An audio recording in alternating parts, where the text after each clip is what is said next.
Okay, let's start this webinar. I'm going to talk about a little bit about Mako Solar for the people maybe who doesn't know about the company. And then I'm going to introduce Ruben Perdomo, who is the person that is going uh, to make the webinar. So let me check one thing, please. I'm going to Yeah, if you have any question, any comment, you can make it in the chat that is now available. And also, I'm going to share to you a link from our webinar that is online in YouTube. Maybe for the people that has some problems with Zoom, or that you can share with your teamwork. So let's just give me 1 second, please. If you can write to the chat, if you can hear me right, if you can hear me okay, I'm going to appreciate. Well, let's continue. Mako Solar is a distributor of solar equipment. Our customers are principally installers, developers, and little distributors. We only distribute or sell the products we are going with. We never do the installation of these equipments. That's really important to say it, because we are not going to be like your enemy or something like that. We only have the capability of do the distribution of the solar equipments. Where we come from, Mako SA is a company from Colombia. It's a wholesale distribution company that has different commercial division, and one of them is the solar division. We have the experience in the market of distribution around 100 years, so I think we know a little bit about this. I'm talking to you about the years that the company is in the market, because it's really important that you can have a support, that you can understand that Mako is not going to disappear. It's a solid company that is going to be for many years. And yeah, obviously support you. Why work with us? Mako Solar Caribe warehouse have the best brands and allow us to make quick deliveries to each island, providing the best services on the market. And also during this year, we are very focused on the Caribbean market. Actually, we recently opened a warehouse in Santo Domingo to be very close to you, to respond very quickly to all your requirements. This is the map where that we have presence. It's basically all Latam and the Caribbean, and we have our warehouse in Miami, Dominican Republic, Puerto Rico, Colombia, Panama, and Guatemala. This is some of the brands that we work. We have the different categories to have all the equipments necessary to make a solar installation. We have models, inverters, racking, um, batteries, and obviously in inverters we are working with Fronius. I'm going to let you some of our contact from our sales chief, Carlos Hernandez, Maria Paula Mendez, who is the coordinator, and Luz Caime, who is the person in charge of attend the Caribbean island. If you have any requests, we are going to be very happy to help to you. Well, I'm going to introduce Ruben, who is the person from Fronius. I'm going to stop to share my screen. Well, Ruben, welcome to this webinar. Thank you so much for joining us. I really appreciate, and well, it's all yours. So thank you, David, and for the introduction, and thank you for the explanation and the introduction to the company. So I don't know if everybody can see my screen. Hopefully, yes. No, no yet. Okay, let me me try and share it again. Okay. Yeah, Okay, now I see. perfect.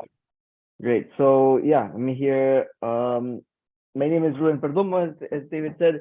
I'm the technical sales advisor in charge of Latin America and the Caribbean. And it's an honor for me to present for you today. If you have any questions, please feel free to write them down on the questions box. And if you have time at the end, then I'll try to go over most of them. So let's get started. So the agenda today is just a product introduction. Go over the rest of world devices that we have compatible to your countries. System design based on customer requests. So we'll go over different types of requests and others with the compatible devices, for example, the smart meter. We'll go also a little bit over off-grid solutions, so both gensets and microgrids.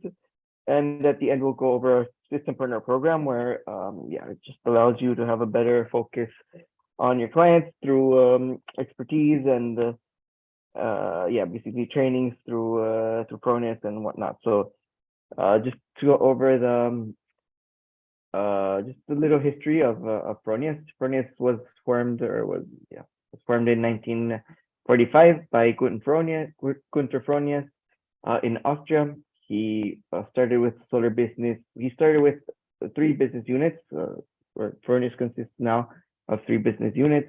One of them, and the first one, was perfect charging, which was basically battery charging for normal vehicles. So in the winter, he was finding that the battery of his car was going flat because of the temperatures.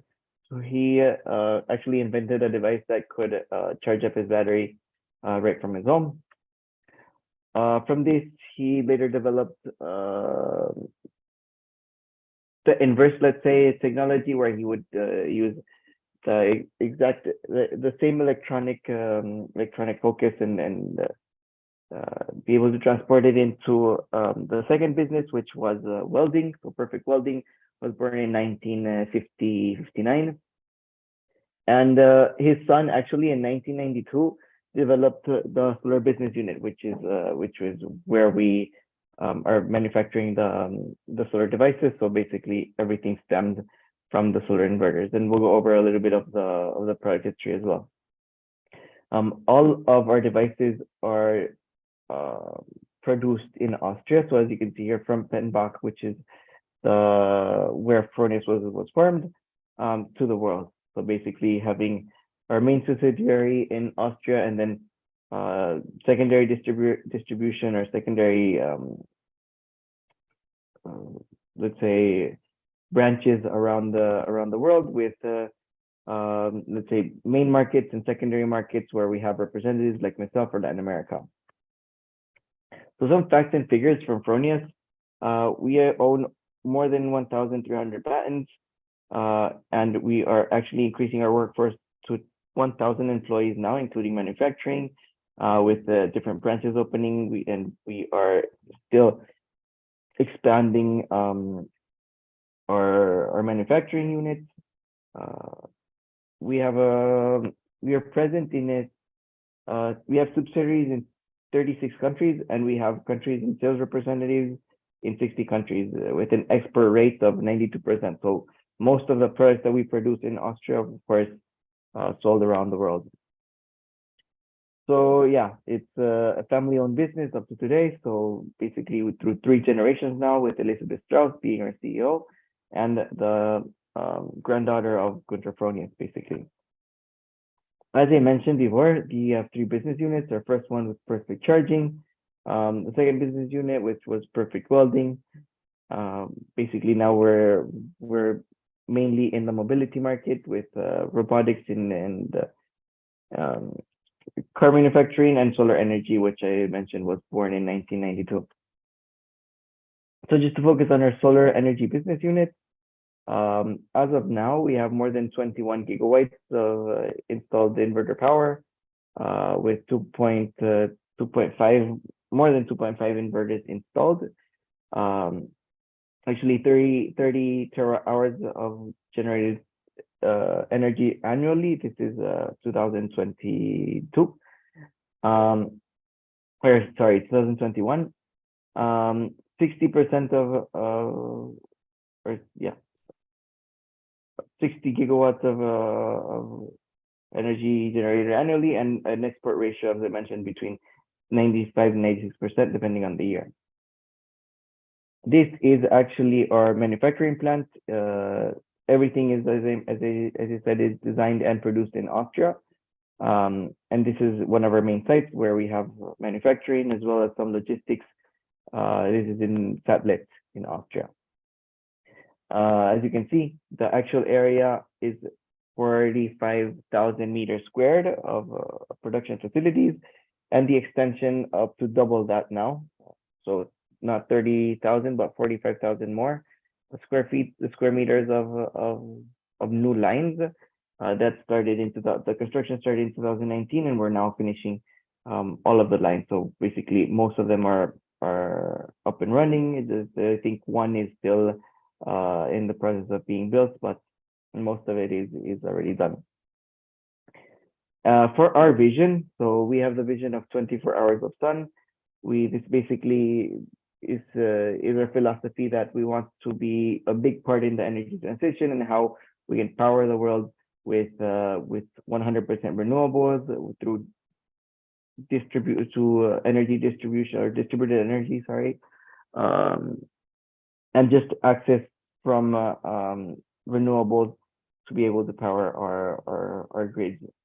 As I mentioned, we have more than 20 Fronius subsidiaries around the world, so up to we have 36 now, and we have a presence in 60 countries, as I mentioned, and of course millions of satisfied customers, right? So you can see some projections. So basically, this is just to say that from different studies and projections of let's say OECD and the IEA, IRENA, for example, and several think tanks, we know that especially PV power, but in general, renewables are in a tendency to grow obviously to meet the SDG targets and of course the NDCs established by the Paris Agreement. So we know that for the future, it's a settled fact that we want to power the world with renewable energy and decrease our carbon emissions, of course, in the future. So for the product overview, so as I mentioned, Fronius Solar Energy Business Unit was formed in 1992. And in 1995, we came out with our first inverter, which was the Fronius Sunrise. We had a couple of inverters, both for the commercial market as well as the residential market at the same time, with transformer inverters. So all of the inverters had transformers up to the Fronius Galvo, which was our first transformer-less inverter, a galvanically isolated inverter, which was the first in our SNAP inverter series, which is our current SNAP inverter, or our current inverter for the rest of the world. In our region, for residential and commercial markets, Fronius Galvo was, of course, a three-phase device. Fronius Simo was also a three-phase device. Now this one was a transformer-less inverter 100%. With a booster module included, and I'll explain what that means when we get more into the technical details. The Fronius Primo, of course, in 2015, this is our single-phase inverter for residential markets. Then the Fronius Echo, which is a big inverter for commercial markets from 25 and 27 kilowatt power classes, as well as the Fronius Primo Hybrid, which was also well released in 2015. The Simo Hybrid is basically what it means is a battery coupled inverter where we can power our household through the inverter as well as store in the battery when we're not using the energy that's being produced. In 2020, we came out with the Fronius Gen 24 Plus. This is also our world device, which we're planning to launch in Latin America and the Caribbean very soon. And it's basically our new generation of residential inverters. the Fronius Taro launched in 2021, and this is we started to produce now specific commercial inverters in the 50 and 100 kilowatt power classes. So for the hybrid inverters that we have in our lineup, we have the Fronius Simo Hybrid, which I talked about earlier. And then the Primo Gen 24 Plus and the Simo Gen 24 Plus, Primo for single phase and Simo for 3 phases. These are also out of the box hybrid inverters that are compatible all with BYD batteries. The Primo in the 3 to 6 kilowatt single phase with a direct battery connection and 2 MPPTs.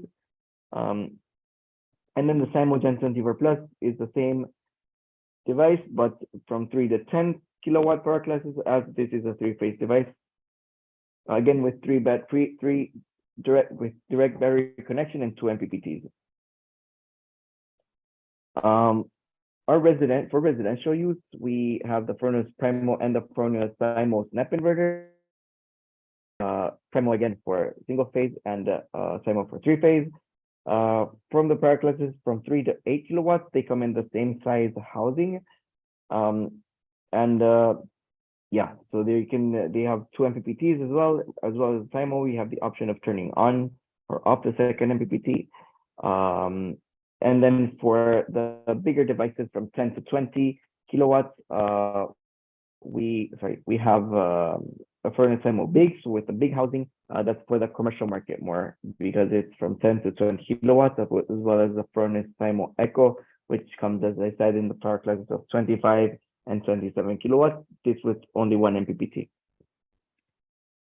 From the Fronius Simo Gen 54 Plus, just some more technical details.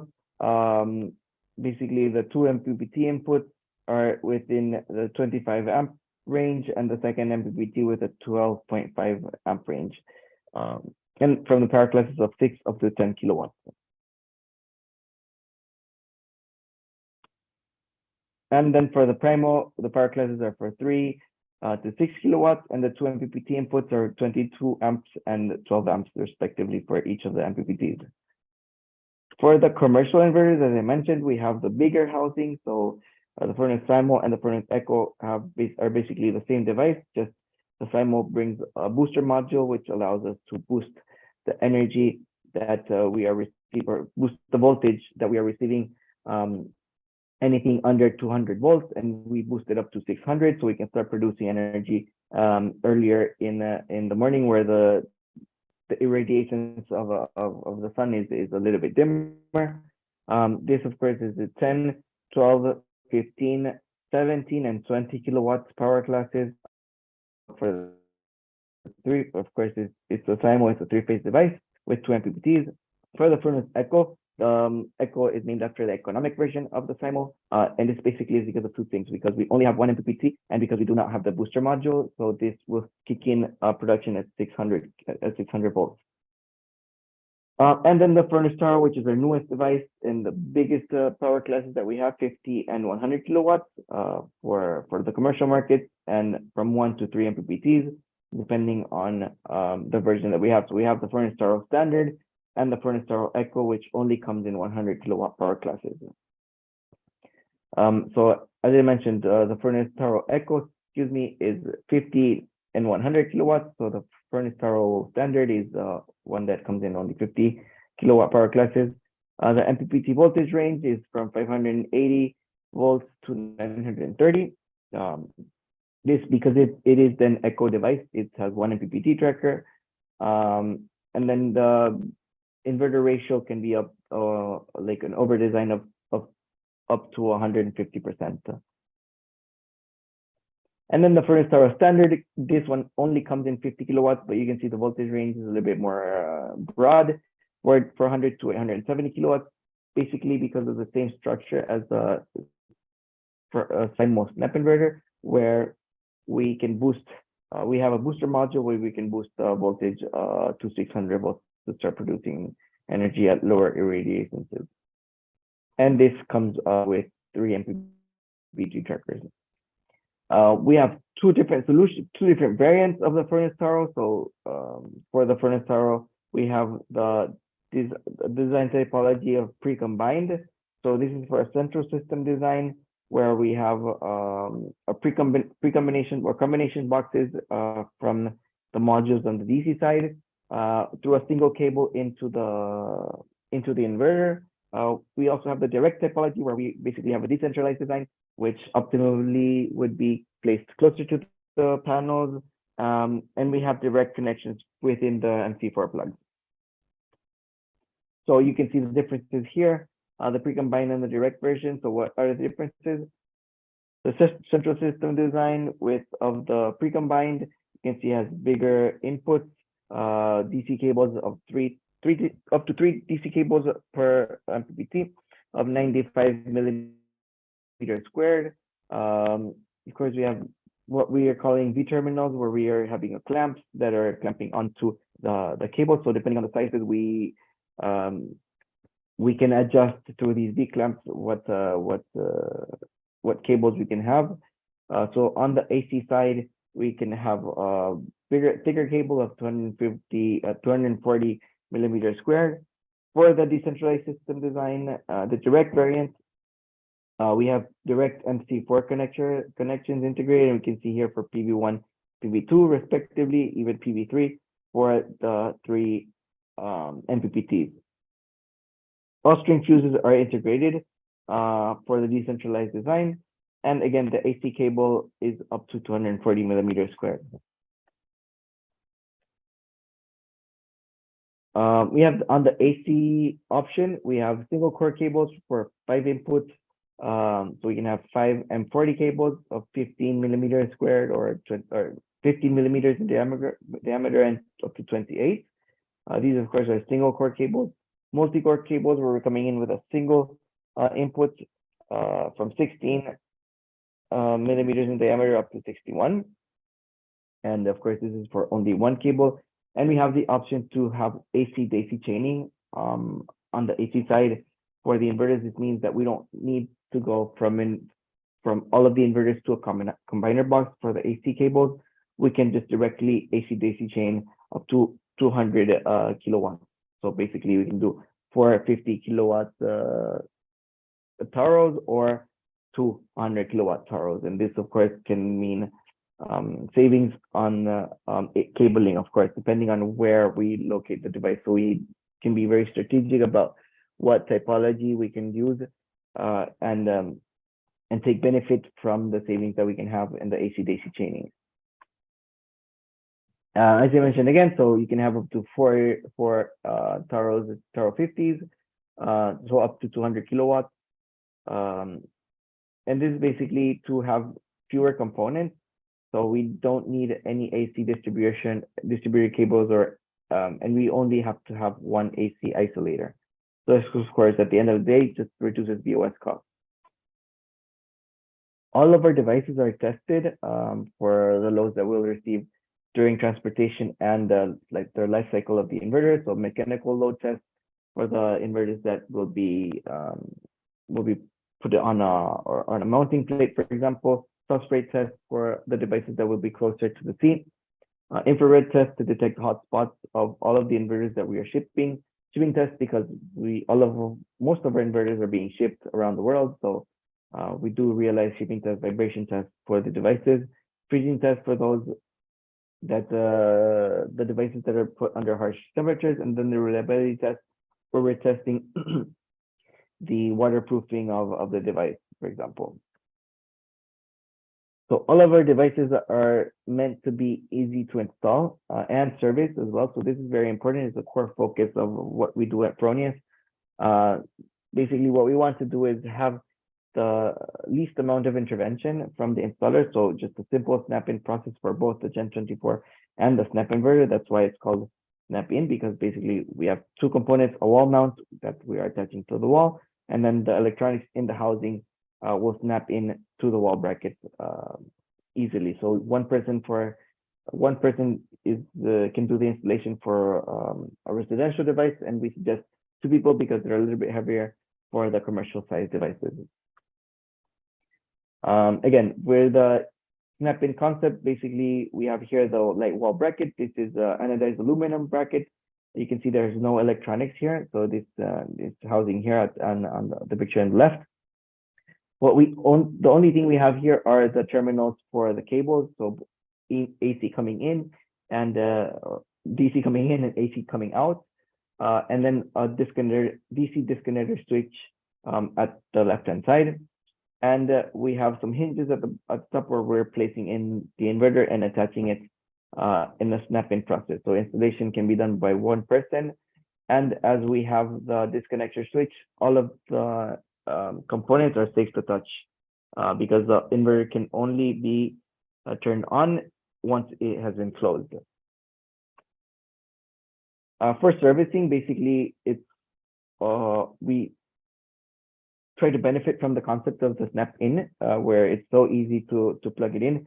We want it also to be easy to plug out and be able to service at any time. So if the inverter is presenting a problem or it has a burnt component, for example, we can exchange the component by a PC board replacement. So either that be an AC or DC board, we can replace it and snap it back in, and it can be done within an easy minute if we have the right tools. What we try to have also in our devices to avoid any hotspots or any damages to the electronics is the active cooling concept. So we can have the highest protection class so we don't stress the electronics of the inverters.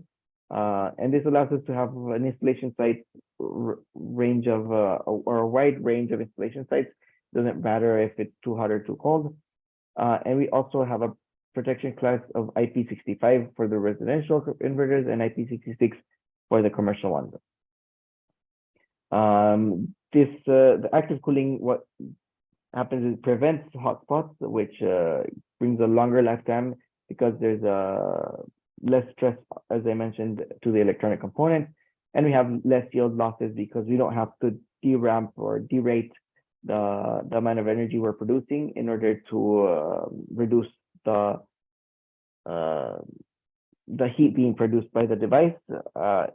Whereas for a passively cooled device, we would have to do that. We would have to start derating so we can cool the device down to produce the energy. So of course, the active cooling concept helps us have less yield losses at the end of the day.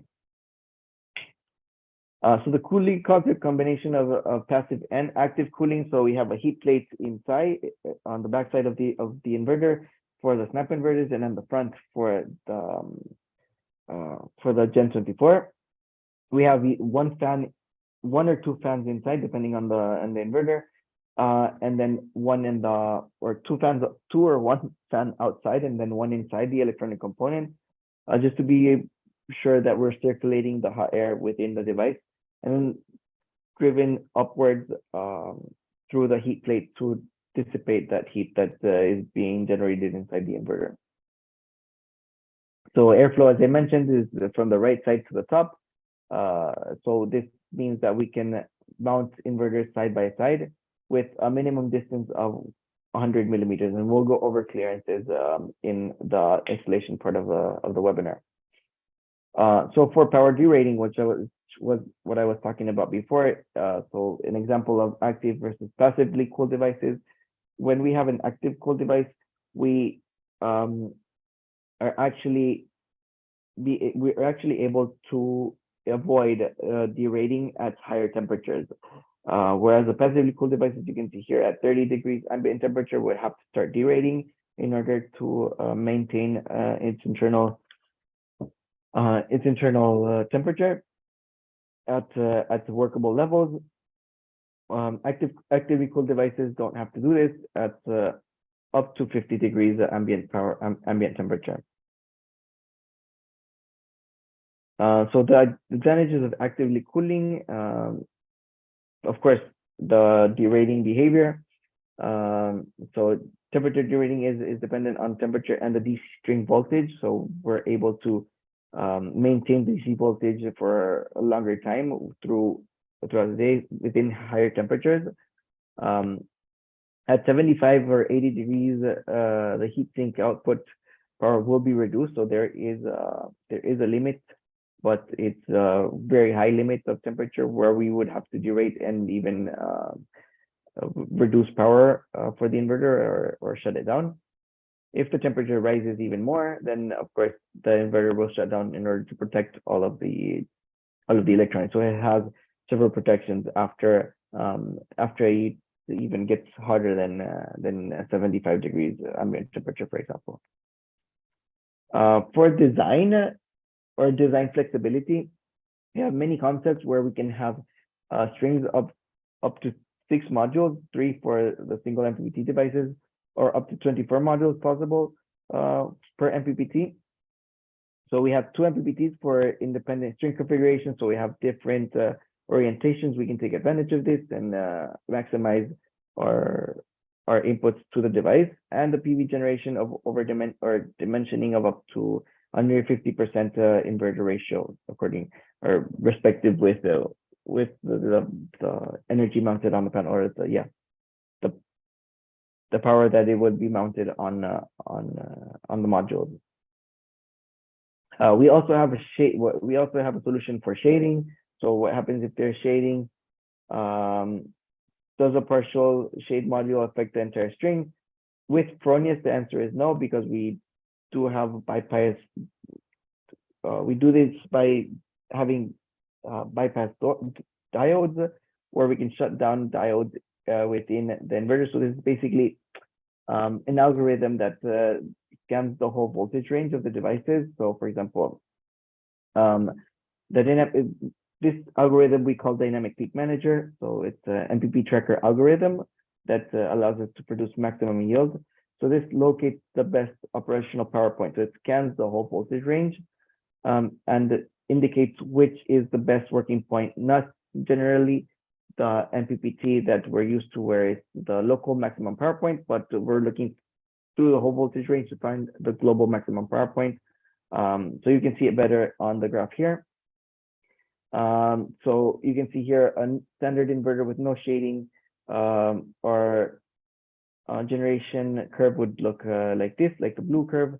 Once we start to have shading, there's a dip in between the local and global maximum power point. And basically what we're doing by scanning the voltage range is finding that global maximum power point where we can have better yield and more flexibility in terms of design if there's some shading that we cannot eliminate.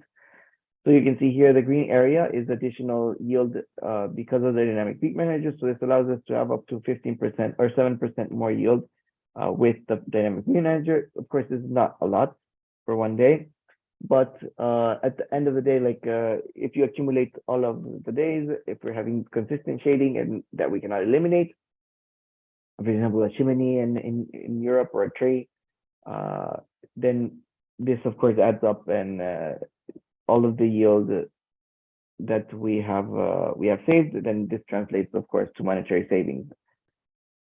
Now I want to go over the installation process and some of the best practices that we recommend at Fronius for the Snap Inverter series devices, and of course, it's also for the Gen 24s. For the installation, the weight of the devices is up to 35 kilograms for the bigger housing devices, so the commercial size. Also for the housings of the bigger one, the dimensions are 72 centimeters by 5 centimeters in depth by 22 centimeters in width. The mounting base is, as I mentioned, anodized aluminum within DC integrated isolator. So this is the DC disconnector switch. Integrated fuse holders for the bigger devices. So for example, the Echo and the Big Simos. Over voltage protection device slots. So we can see here in the DIN rail of the device, we have space for over voltage protection. And we also have a pole mounting kit if we need this to mount the inverter to a pole, and if we don't have a wall that we can mount the mount plates on. So you can see here, these would be the integrated fuse holders. For the options on protections, or the options that come with the inverter. So we have an overprotection slot, as I mentioned, for the surge protection device. This can be either type 1+2 or just type 2 surge protection device. This is included for the SIMO commercial power classes, so 10 to 20, for the SIMO, and the Echo 25, and both the 25 and 27 for single or multi-MPPT devices. The DC connector kit, which allows us to come from a pre-combination for a combiner box with a single cable for both MPPT, so negative and positive. You can see them here, the DC connector switch. So in combination, to use in combination with string combiners. For the cables that are within the allowances are 25 millimeters squared to 35. And again, an option for the SIMO commercial size and the Echoes. You also have integrated fuse holders for both devices and string fuses, 15 amps to a output of 1,000 volts. MC4 plugs also can be ordered directly, so we can connect the modules directly to the device. And the length of these is 13 centimeters. So where can we, where should we and we shouldn't install the devices? So I'm going to go over these pictures here. These, of course, are all in the manual that comes with the device. So as the inverter has a protection class of 66 for the commercial inverters, we can install them where there is existence of humidity. So that's not an issue with the inverters. We just suggest that you don't install them under direct sunlight to avoid overheating, of course, of the device.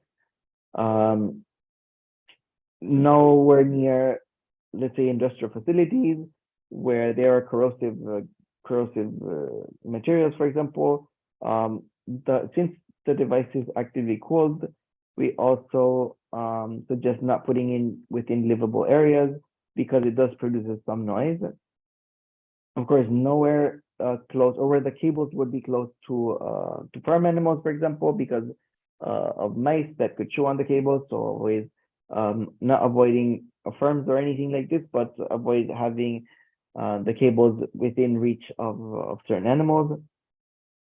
With high dust environment, we suggest putting the inverters inside in this case, because otherwise we'd have to do maintenance of the fans. This basically is not going to damage the device, but it will require more O&M costs because we have to be cleaning the fans. But this is only for example, desert level dust production. And of course, not in greenhouses because of the overheating that I mentioned as well. For the orientation that is correct for the devices, so any orientation that has the cables facing downward is okay, or horizontal to the ground. This because it allows better access to the device for installation and installation and servicing, but also because if we place the inverter where the cables are coming upside down, then we can have leaking into the device and to the connection area, because maybe a drop could run through the cables and go inside the device. And of course, this would void the warranty. For the clearances, we have, for the small devices, we have 20 centimeters from the wall, and then 10 centimeters from each other, and then as well 15 centimeters from the top of the inverter housing to the ceiling. Because we have a heavier flow of air for the bigger devices, so for example, the commercial size housings, we do require a little bit more clearance from the top of the inverters to the ceiling, which is 20 centimeters. And then from each other, it's only 10, and from the wall as well is only 10 centimeters. So yeah, just to go over the mounting base again, just to see it a little bit clearer. It's a separate component, so it's a wall bracket, as I mentioned, is coated in anodized aluminum, and then the lower part of the protection for the connection area is plastic. Without the inverter, as there's no seals, the protection is a little bit lower, because, or I mean, a lot lower, because there's nothing protecting the device from humidity or for the elements. So we always suggest to keep the inverter placed on or the electronic components housing on, even if we're doing servicing for the cable. So we only suggest taking off the cover to do maintenance or to check the cables, for example.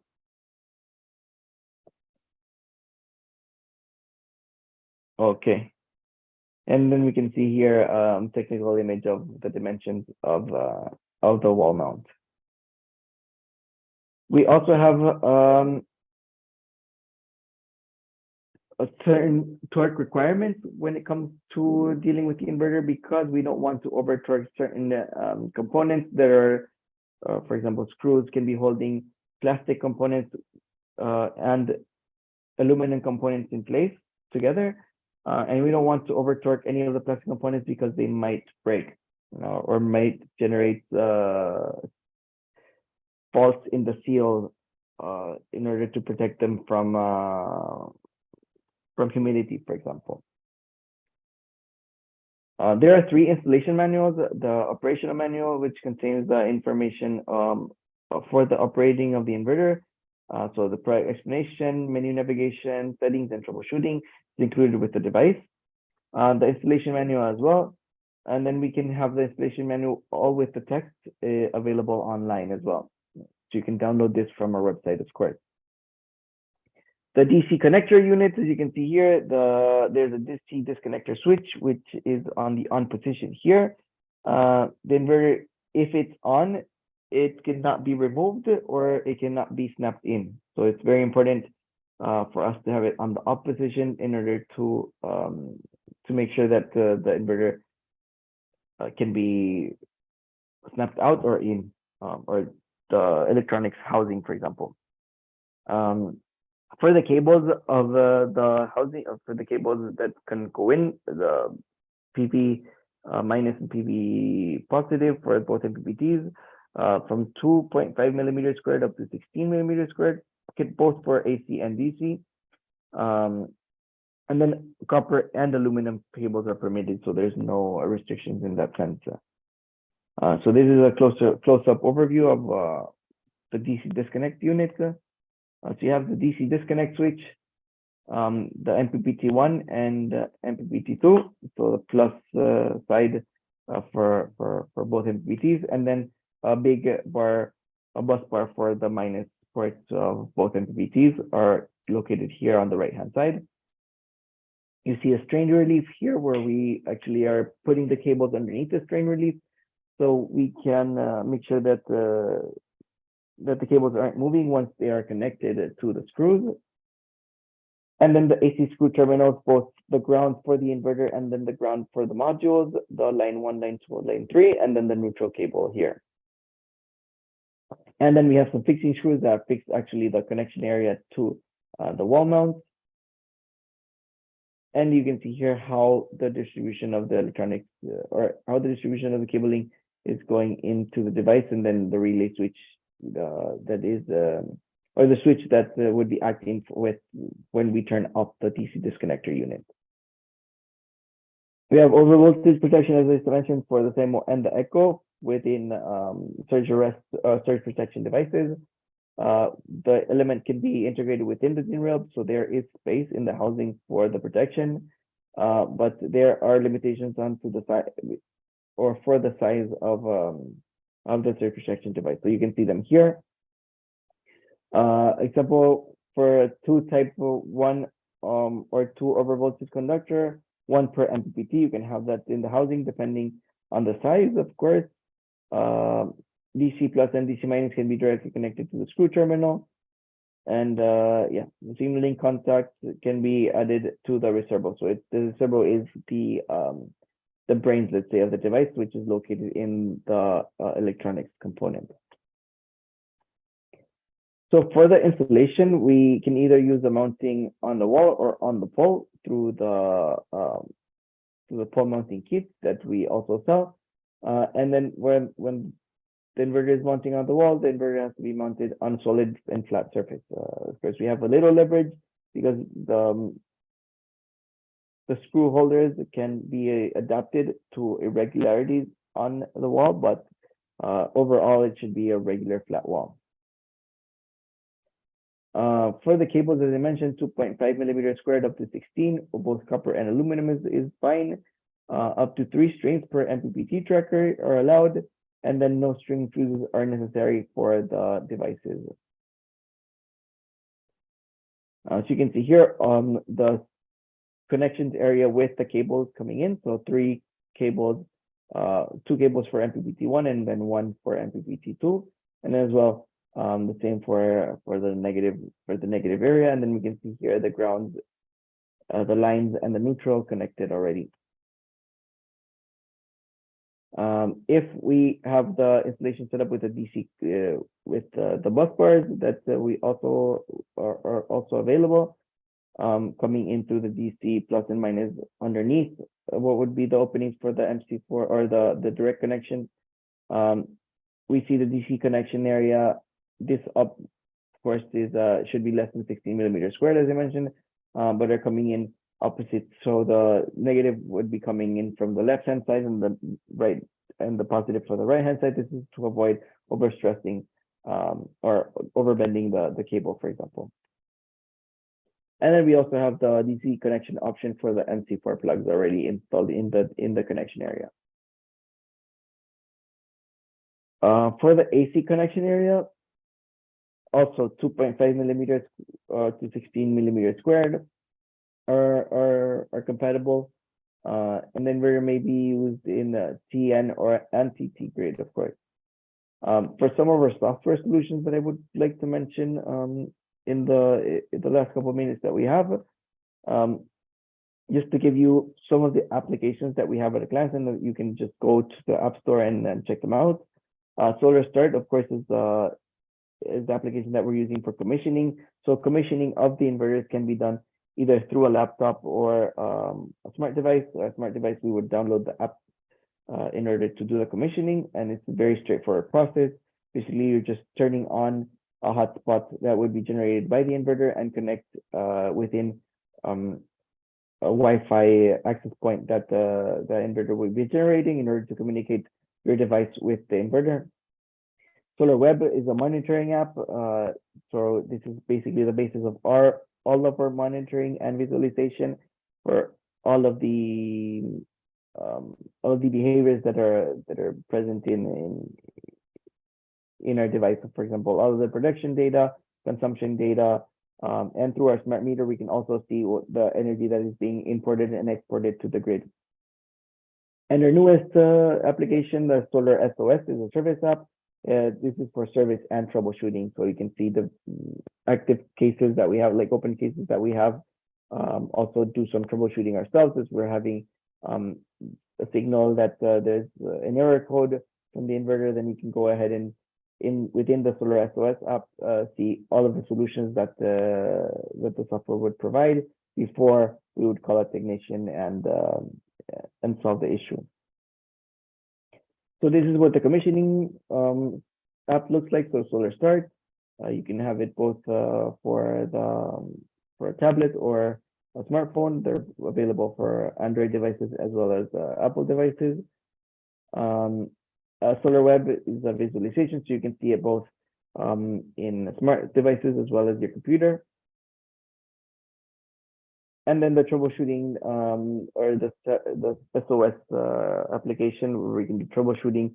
Also take a look into the commissioning process of the device. We can see an overview of all of our cases, order statuses, etc. We can find here as well all the manuals and videos that are very useful in order if we have a specific question on how to do something with the inverter, then we can go here and find our video materials that will it's basically a search engine for video material created by Fronius. You also have automatic notifications about Exchange components and messaging directly with our technical support team, and we can manage multiple accounts within a single SOS platform, let's say, for example. For Solar SOS, for Solar Web, we have 2 different variants. We can see for the standard Fronius Solar Web and then Solar Web Premium, which comes at a cost. The difference here is we have more detailed analysis through the Solar Web Premium, individual reporting for multiple installations. And we can also have simulations in order to present to clients if we want to add more devices to optimize their system, for example. We have a warranty standard at Fronius that all of our devices come with a 2-year warranty. Once the products are registered on SolarWeb, so the monitoring platform, we automatically add 3 years of warranty.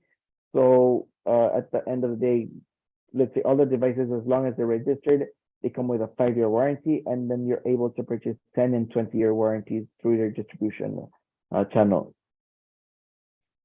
And then this is what the basic components and functions of a PV system, where we have the PV generator, the inverter, in this case, Gen 24, and then as well a smart meter, which is a bidirectional meter of Fronius, which allows you to take a look at the data that you're consuming, but also producing and exporting to the grid. So talk a little bit more about the smart meter. It's, as I mentioned, a bidirectional meter that is measuring feeding and consumption of the energy produced or consumed. The data are sent to the inverter and then pushed to the Solar Web platform. So it's the basis for the detailed consumption data that we can visualize on the Solar Web. And it's a key to full monitoring and efficient energy flow control within the household. So by knowing the behavior of the household and how the energy is being consumed, we can adapt, or the client can adapt their behaviors in order to amplify the use of the solar energy that is being produced by the system. So to take advantage fully of the solar installation within the home. So this is for every system. We have a Fronius smart meter. We also have the option of energy profiling, where we can measure a tertiary device. For example, if we have an electric vehicle, pool pump, air conditioning, or a heat pump, then we can measure individual behaviors for these devices as well. So we can have multiple smart meters within a household, for example. So as I mentioned, yeah, multi-smart metering for different devices. So if you have a battery or electric vehicle or a pool pump or a heat pump, then we can measure all of the energy consumption data, for example, or production data if it's also a generation. We can also read it through the smart meter, and the smart meter is communicating through Modbus RTU. And then for off-grid solutions, quickly, I just want to go over off-grid and backup solutions. So we can either have an inverter charger, if it's an AC coupled system with Victron, for example, or a genset system as well. So just to go over those, the AC coupling would be basically the same components of a solar installation with the added support of the inverter charger, which would be able to charge the battery. So through a Victron inverter charger, we'd be able to charge the battery in order to have a completely off-grid solution, for example. So in this case, the backup generator would be forming the grid in case that we don't have enough power, but otherwise the installation would run on its own without the need of the grid. So you can see how the energy flow for the microgrid solution is. So when we have a lot of sunlight and low consumption, then we'll be able to charge the battery through the inverter charger. If we have a lower irradiation and a lot of consumption, then we would draw energy through the inverter charger, communicating with the inverter by draining the battery and supplying the load in this sense. So for the reduction of AC power, once depending on the behavior or in order not to damage the battery or to sustain the load that is necessary by the household, we are basically looking at the inverter would be basically looking at frequencies Excuse me.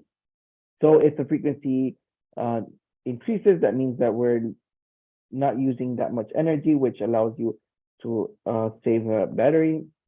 If the frequency of the system decreases, that means we would need more energy, so it starts drawing energy from the battery in that sense. If there's not enough from the production of the inverter. So Victron and Fronius is a great partnership. This is basically our main solution for the microgrid solution, because Victron and Fronius come up with a partnership where we are generating either at 50 or 60 hertz, and we are compatible in the sense that we allow each other to be visualized in each other's monitoring platform. So either the implementation of the color control GX, which is the visualization for the Victron. You can see inverter data from Fronius on that site, and you can also see inverter charger information on SolarWeb as well. And this is what the control display would show. So basically, it's showing how much power is being generated by the inverter at a certain time, and it allows you to see it per phase as well. For the genset solution, so we have different solutions. So the scheme basically would mean we have solar generation coupled with a diesel genset, which of course would power up a consumption of any site. So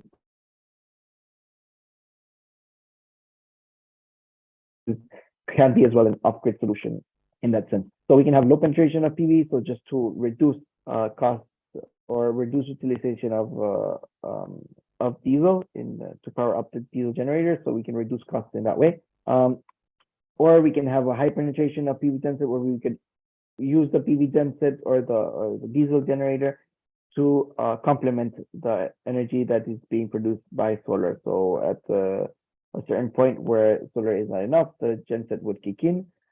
This, of course, would mean in zones where we have less irradiation, so early in the morning and late in the afternoon. And the genset, we have 3 different PV genset solutions. So the easy version, where we have our Fronius controller, where there's only one genset, and it can have multiple Fronius modes, for example, or multiple Fronius inverters. We're managing how the diesel generator interacts or ramps up or ramps down depending on the demand. It's being all managed through the genset, the genset manager, the Fronius genset manager. So for the easy, as I told you, there's a device called the Fronius PV system controller, which is managing how the inverter or how the genset is behaving, if it needs to ramp up or ramp down. So for compatibility, the inverters that are compatible are mostly or only the commercial size inverters, so 10 to 20 kilowatts on the SIMO, or the Echo 25 and 27. We also have an advanced and professional solution. So this means where we have multiple diesel generators, and then here we would need a third-party genset controller. This can be done through a company, for example, like Dive. So it's just basically the genset easy solution, just with additional independent genset controllers in order to manage more than one diesel generator at the time. And then just to talk about lastly about the data communication for the Fronius devices, both the Fronius SIMO and the Primo, is all of the data is managed through the data manager. This is a card that is in the inverter that communicates directly to your Wi-Fi and pushes all of the information of production to SolarWeb, and then we're able to visualize it on the devices as well. So this would be it from my side. If you guys have any questions, just feel free to ask them in the questions box, and once I see it, then I'll try to answer it. Otherwise, I'll leave it up to Mako guys.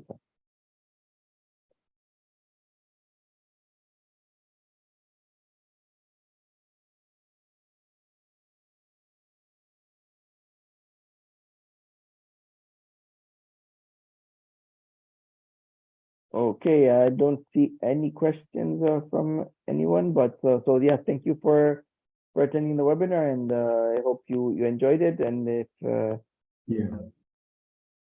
and Yeah, I thank you mean, guys. we only have one question from Uh-huh. David. If Fronius have a list of compatible rapid shutdown devices, sorry, that work with the Fronius inverters.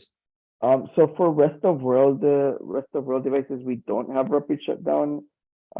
This is because for the rest of world type grids, this is not a requirement. So basically, it's mostly uh,